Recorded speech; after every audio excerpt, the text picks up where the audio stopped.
I'm the professor of music, audio, and recording technology in the School of Music at the School of Fine and Applied Arts. Before we get to anything we were talking about before, you told me in the elevator that you are the first professor in your family. How does that feel? Man, I'll be honest, I hadn't thought about it until I got those phone calls from my mom this week. I don't know, I'm not going to get caught up in titles, but I didn't realize how important it was till I knew it was important to her. You know what I mean? So, yeah, first professor in my family. It's not a ton of black professors, I guess. So, yeah, it feels good. I feel proud. And not only that, but to be in such a growing and a new, I guess, culture of hip-hop in school. Yeah. Talk about that. I mean, that must be impressive. So, in terms of, like, how things go in time, I mean, it's past time that it happened, right? But they honor rock music as a part of the official academic canon. So it's past time they honor hip-hop music. There is a pedagogy to it. I know because I work on it, right? So here's this thing that's multi-layered and you have to figure out a way to teach it. I have to unpack all of it and say, these are the steps, right? So it's exciting in that respect. I'm glad that higher academia, especially here at the University of Illinois, is acknowledging culture and particularly black culture. And leading into that, that has led you and the whole group of you into creating this masterpiece.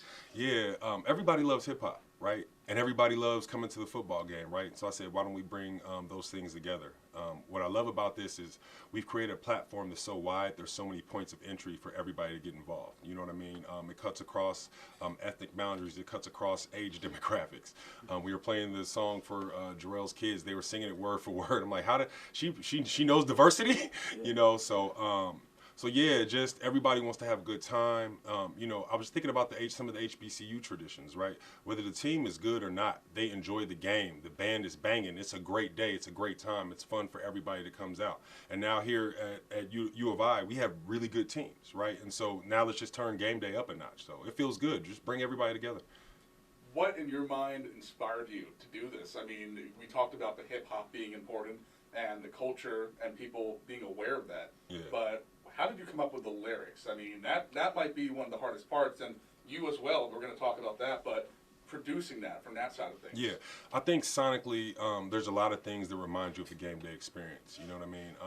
You know, as a producer, my job is to have an ear for every little detail, right? And so there's crowd noise in there that you can hear. There's the big sirens that you hear, you know, when there's a big touchdown score and you hear the stomping and the clapping. I didn't even add that, the engineer added that, right? So, you know, all those things that sonically remind you of game day, you know what I mean? So I just try to kind of lay the bed. You know, the chord progression, of course, is from the low brass song, which is in the Marching Illini canon, right? And so then I said, well, how does this feel? What would this feel like at a party? What would it feel like when it was banging in your truck coming down Florida Avenue right before you turn into the Grange Grove? You know what I'm saying? So, yeah. And so, and then as far as the lyrics, you know, Jarrel wrote a great song, like an amazing hook. Like it's one of those things, like when you get to the studio, you hope the artist does what you think they're gonna do, and then Jarrel killed it. Like I can't stop singing it. Alrighty. Anything else that, from your point of view, you want to include in this story? You think people should know going into game day about this, or just something that they should know about the history of it? Yeah. I got orange and blue in my blood, man. I just want to see everybody come out and have a good time. Come to the game. It's August 28th. Let's show Nebraska. Let's show the nation what we're about. There's only one college football game that day. Before we go on, I forgot to ask you. We talked about the tradition of it and throwing out old traditions but creating new ones. Talk a little bit about that. Yeah, the chancellor sent out an email first semester back in 2020, and they said, hey, we're looking for some new traditions. You know, we took a look at the things that, you know, didn't make sense, that weren't showing proper respect to indigenous peoples, and we decided we have to get rid of those, right? But we need something that's fresh, something that's new, something that's original, something that's Illinois, it's homegrown, right? And then something that's going to bring people together, right? And so I think this is all of that. Perfect. All righty. That is fantastic. Just hand it over to him. Good job, dude. I see you, Professor. Right. Handle all hot.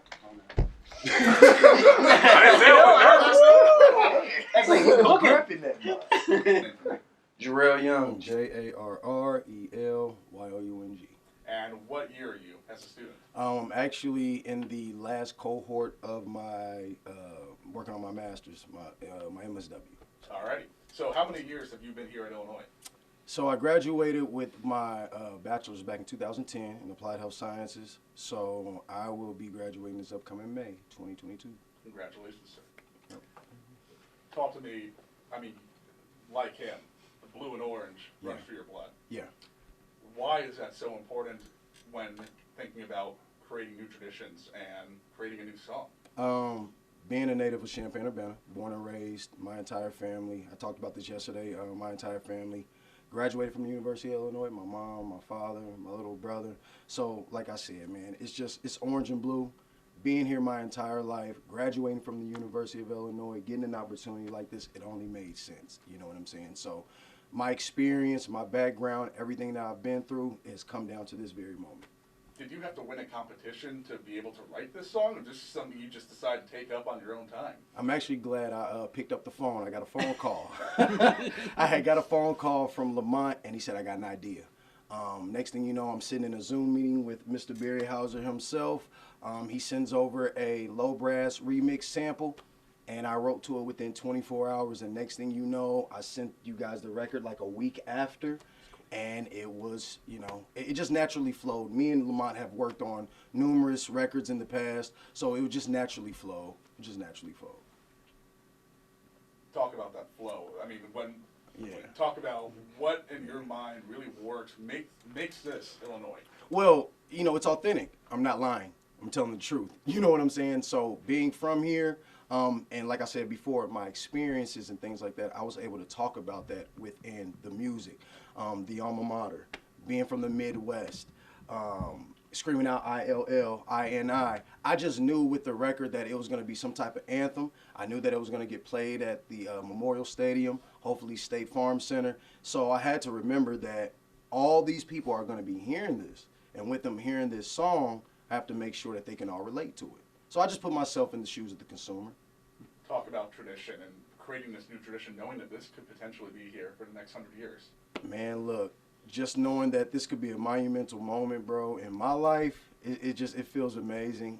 Like I said, my dad took me to all the ball games growing up, football, basketball, baseball, and just to know that I'm being blessed with this type of opportunity, it means a lot. So I had to take it full head on. So that's where we're at now.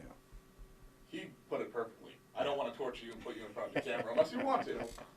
Why is hip-hop so important as to not only to Illinois, but to culture in general and to students here? Well, it's the #1 genre in the world. You know what I'm saying? Everybody can relate to it some way, somehow, from any type of background, no matter your ethnicity, whatever the case may be.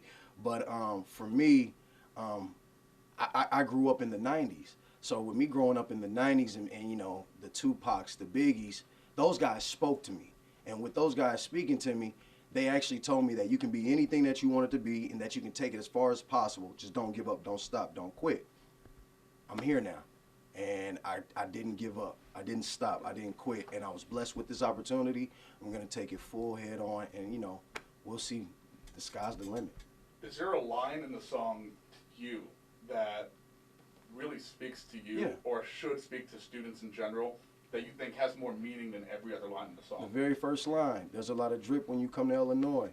You know, we're in the Midwest, you know what I'm saying? So with us being in the Midwest, we have the best of everything. We're a melting pot. We have everything. We have all types of cultures, all types of diverse backgrounds, and you know, we got a nice little swag to us. So I rock with the orange and blue. You see what time it is. So I'm rocking with the block eye, man. Alrighty. Anything else you want people to know about this song, or about maybe why you did this? It's for you guys. It's for us.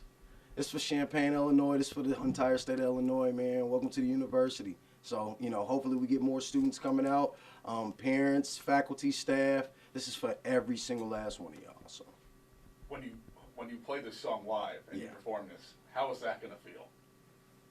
I played it live a couple weeks ago, and just with the amount of love that we got back, I can't wait to see the faces of the people in a stadium setting. It's a lot of people, man. So we'll see. We'll see. I'm excited. I'm eager. Have any of the football players heard this song yet? A couple of them. And what has their reaction been? Well, I cut a couple of the football players here, so I was able to play it at home for them, and they got a sneak peek, and immediately they said they can't wait to run out to it. So I said, okay. You cut the I got a football couple. player's hair? Yeah, cut a couple of them. That's a whole other story. That's a I'm gonna be talking to you. You've been saying this. Yeah, haven't he you? So, said that, yeah. well, no, I knew that there was potential content there. It's been a process. Yeah, like But I yeah, I'm would glad you cut some of recognized the that. hits. Yeah. After this story, we're gonna work on that one. Okay, so cool. in All next, right. another couple of days, I'll be I got back you, in that's contact fine. with you. I I think got that's you. the coolest thing in the world. That's Just cool. being there when you're cutting their hair. Yeah, I think that's really cool. Let's do that. I got you. That works. Oh, yes. Oh yeah, he's done some photo shoots, and they were all down there. It was like 4 or 5 of the guys Hanging out from the up. barbershop. Yeah. Bary Houser, Barry, Houser, Houser, and starting my 11th year as the director of the Marching Illini, associate director of bands, and then clinical associate professor in the School of Music. Alrighty, you hit it all in one take. Yeah, Nice. yeah. Alrighty, you're a pro. I don't know about that, but You have the unique position and the unique job of trying to get people pumped up. That's the bottom line. Your job is to make sure the stadium is not quiet. So how does this song help you do that? well, I think this song is going to revolutionize how we do that. I think the great part about this is it brings the synergy of all the things that have been discussed already into one platform. And to allow, a band of almost 400 college students that are, right in front of the block eye with all of the energy that they bring, and to something that, again, as we've discussed, is the most consumable genre of music out there, hip hop. And when we look at our jobs here in the School of Music, which, let's be honest, typically classically centered. And when we look at that classical music, there's a lot of great things we can learn from it. But when we're looking at reaching the masses, when we're looking at, again, breaking down boundaries, knocking down walls, what better way to do this than something that is going to have some type of hip-hop influence?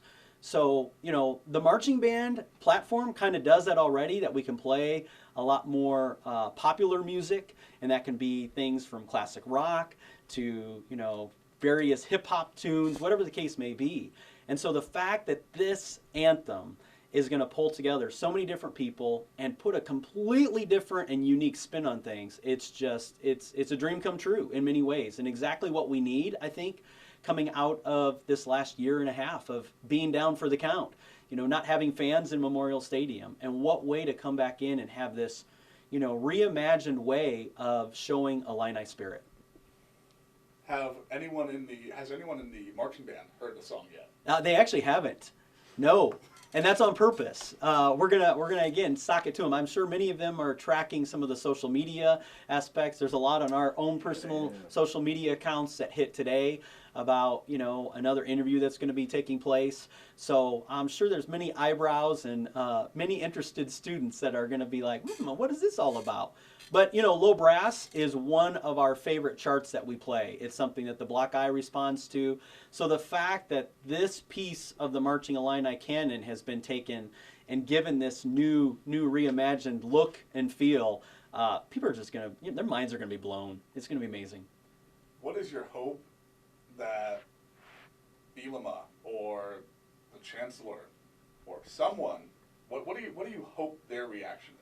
Well, of course, I hope their reaction is positive, but I think even, and no offense to Bielema or to the Chancellor, but I think, more than anything, because our job is to entertain, I hope that our fans see this as something that is theirs, that they completely embrace it.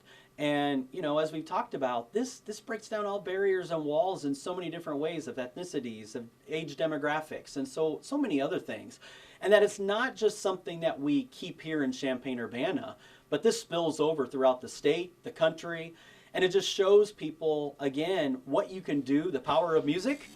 It's about elevating the human spirit, and what awesome way to do this through this Illini Anthem, and that it can be a model, a template, that other band programs throughout the country, collegiate, high school, whatever the case may be, that they can find a way to, again, take hip-hop music and infuse it, or whatever genre of music, and that they can find something that's going to be unique to their community, and that they can collaborate.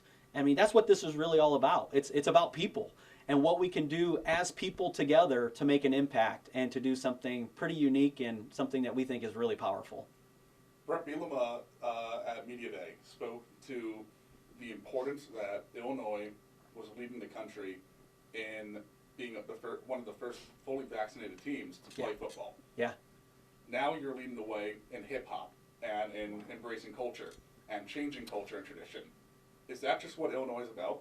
Illinois has honestly always been about that. And I think, the one point I wanted to talk about, to Lamont and Jarrel's credit as well, is anytime that there's been a tradition created here, and I'm talking a true tradition that has stuck around, it's been influenced by folks that are here at Illinois, whether it be students, the writing of the fight songs that we have here. So many things come back to students having these ideas, and people supported them, and they came together to support that. So obviously, you've got a great deal of Illini influence here. I did my grad work here at Illinois as well. And so it's something that we all bleed orange and blue. We all want to see the Illini succeed on the field, off the field. We want people to embrace this. So it is something that Illinois does. We're leaders in all different facets of academia, and certainly in this field as well. We always look at one of our hashtags is where it started. This is the home of the nation's first collegiate band program. Most people don't know that, but John Philip Sousa himself called this the world's greatest college band. So there's a lot of history here, and that's great to talk about that. I'm more about living in the present and embracing those past traditions and what we can do to embrace those past traditions and what we can do here in terms of this collaboration and put a new spin on something and create traditions. That's what we're about as well. So, yeah, lots of really great Illini ties to this entire story.